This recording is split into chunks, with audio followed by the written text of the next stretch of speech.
소리 없이 세상을 움직입니다. 세계적인 철강 기업 포스코의 슬로건인데요. 철강은 2차 산업의 쌀로 불리우며 한 나라의 경제 활동을 원활히 하는데 필수적인 토대를 제공하죠. 자신을 전면에 드러내지 않고 뒤에서 조용히 성장과 발전을 지원하는 모습이라고 할 수 있어요. 임수가 생명과 문명을 탄생시키는 힘이라면 개수는 마치 철강 산업과 같아요. 성장과 번영을 위해 본격적으로 활용되는 생명 에너지라고 할 수 있죠. 가장 작은 단위의 미세 입자, 수증기, 이슬, 비구름 등을 나타내며 경계를 넘어 곳곳에 스며드는 기운입니다. 그래서 개수는 황무지와 같은 무토를 소리 없이 스며들며 비옥하게 하고 새로운 문명을 번영시키는 무게합화 작용을 보여줍니다. 생명을 탄생시키는 것을 넘어 본격 배양하는 기운인 것이죠. 어린 목기운을 청장년의 화기운으로 키워내는데 자신을 기꺼이 희생하는 모성으로 볼 수 있어요. 이런 개수일간 분들에게 계묘년은 치열한 경쟁을 예고하고 있는데요. 계묘년 천간의 개수가 십성적으로 비견에 해당하기 때문이죠. 비견은 나와 관심과 역량이 비슷한 존재 또는 작용이라고 할 수 있어요. 그래서 한 시장을 두고 다투는 군비쟁제 현상을 야기할 수도 있지만 선의의 경쟁이나 동업의 형태로 이어질 수도 있죠.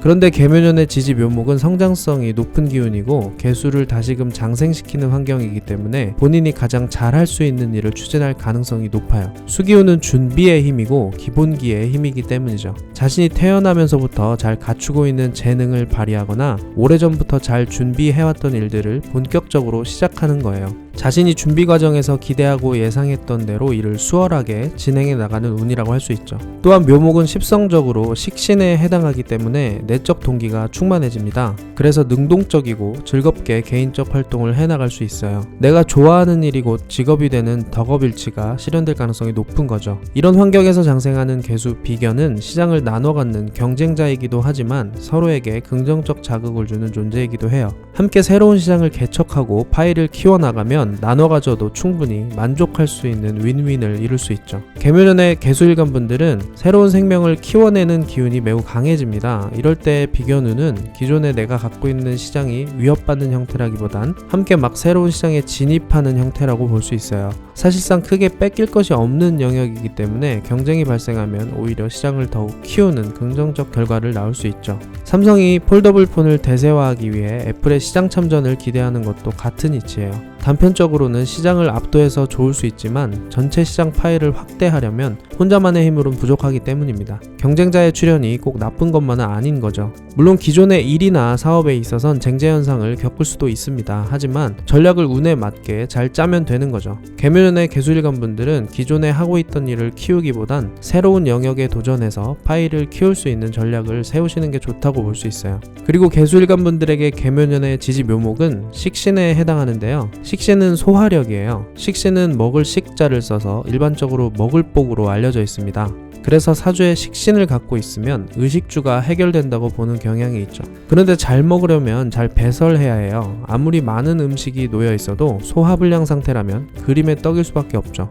그런데 소화력이 뛰어나면 소위 먹방이 가능해집니다. 주어진 복을 내 것으로 모두 소화할 수 있죠. 잘 먹는 아이에게 더 많이 주고 싶듯이 식신의 소화력은 더 많은 복이 주어지는 선순환을 만듭니다. 소화력은 먹는 능력뿐 아니라 지식에 대한 이해력을 말하기도 하는데요. 아무리 많은 지식을 접해도 그것을 제대로 소화하지 못하면 활용이 불가능하죠. 인성으로 습득한 지식을 문제 해결력으로 이어지게 하는 힘이 바로 식신입니다.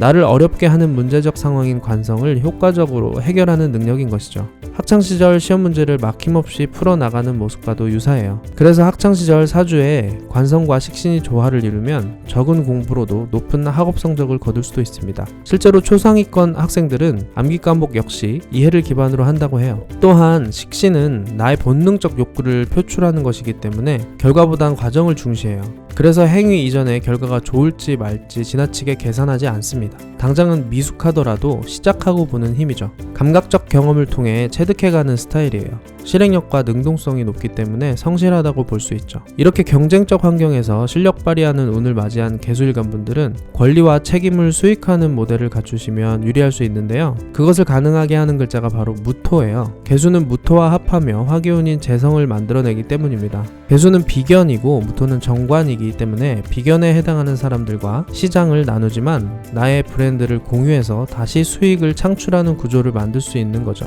예를 들면 프랜차이즈 사업을 하면 하며 가맹비를 받는 모습이나 온라인 플랫폼을 비견들과 무료로 공유하고 다양한 브랜드의 광고비를 받는 모습 등이죠. 이처럼 자본주의 사회는 재성과 관성을 잘 응용하면 매우 다양한 수익 모델을 만들어낼 수 있는 사회예요. 꼭 무토가 아니어도 괜찮습니다. 중요한 것은 화생토의 구조이고 이를 잘 활용하는 것이죠.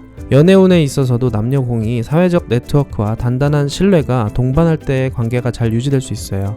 계묘년의 개수일간 분들은 본능적 욕구를 자극하는 새롭고 신선한 매력을 가진 경쟁자가 출현할 수 있기 때문이죠. 유전자 번식을 우선하는 진화 심리학적 본성을 통제하는 것은 보다 더 진화한 심리 기제인 사회적 평판입니다. 화생토, 재생관이 바로 이런 사회적 평판을 만드는 힘이죠. 자신의 사주에 재생관이 갖춰져 있지 않더라도 자본주의 사회가 제공하는 재생관을 최대한 잘 활용하면 됩니다. 식상으로 자신의 재능을 뽐내거나 자영업을 하더라도 SNS 플랫폼을 통해 공개적인 활동을 하면 되는 것이죠. 또한 인성으로 쌓은 지식도 잘 정리해서 공유하는 것만으로 경제적 가치를 만들어낼 수 있습니다. 솔루션이 곧 돈이 되는 자본주의 사회는 나에게 없는 에너지를 보완하는 솔루션들이 넘쳐나는 세상이라고 할 수 있어요. 긍정적인 사고와 넓은 시야를 갖춘다면 자신의 한계를 넘어 끊임없이 성장하는 삶을 만들 수 있습니다. 여기까지 개수일간 분들의 계묘년 운세를 살펴봤고요. 희망 가득 찬 한 해가 되시기 바라며 이만 마치겠습니다. 감사합니다.